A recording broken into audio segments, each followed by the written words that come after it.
How'd you get started in this coaching, personal development world? Well, I used to be a marketeer, a global marketeer with companies such as the Coca-Cola company and L'Oreal.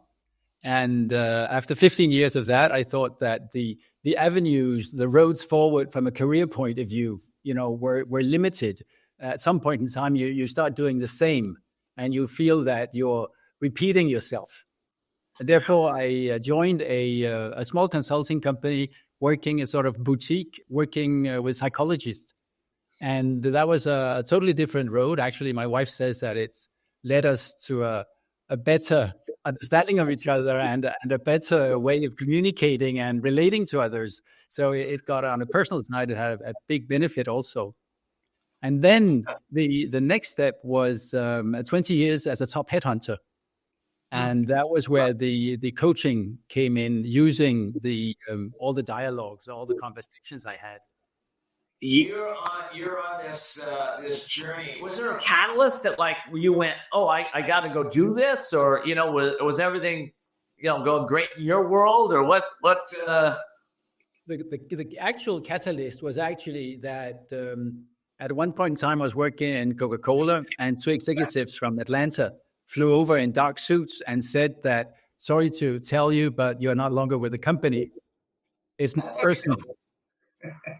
And that was the catalyst. I knew you had a catalyst there somewhere. Everybody has a catalyst, and we're talking about crossroads today a little bit, and of course your new book. And when people are at crossroads, sometimes they're in their mindsets, they're confused, they're not sure which way to go, they're not sure especially in career choices, sometimes they're working for an organization and they're at a crossroads. They want to leave the organization or they want to move up. They're not sure what to do. How do you work with people when they're at crossroads like that? Well, first of all, I ask them to use the strength that they have, which means that they should consider asking for help and taking that as a sign of strength and not of a sign of weakness. That is actually one of my first existential hacks in my book, that ask for help. And don't try to solve everything yourself. So get help by your surroundings, friends, family, colleagues, bosses, employees, and also, of course, professional coaches if necessary. Yeah. Why do you think people don't ask for help when they really need it?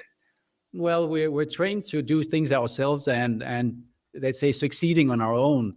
That is sort of the ritual that goes on the habit that we as leaders, as people used to having responsibility, we should be able to deliver ourselves and not asking for help. It would, in many people's minds, it's considered as a way of weakness. Yeah. Well, I think that's shifting a lot in the world today. In fact, I think that, real leaders, real men, real women, whatever we call ourselves, but it's shifting in a place where being vulnerable, being a place of being authentic and being real is valued. And I think so. So that old mindset where people are going, I shouldn't ask for help, I should know the answers. There's so many aspects to life and business. It's hard to know all the answers. I mean, we can AI it now, though, Stephen. We can use that, but I have to tell you, there's nothing on AI that gives the ultimate answers, which a lot of times they're within ourselves. We have to dive deep within ourselves. Nothing like a coach to help us do that.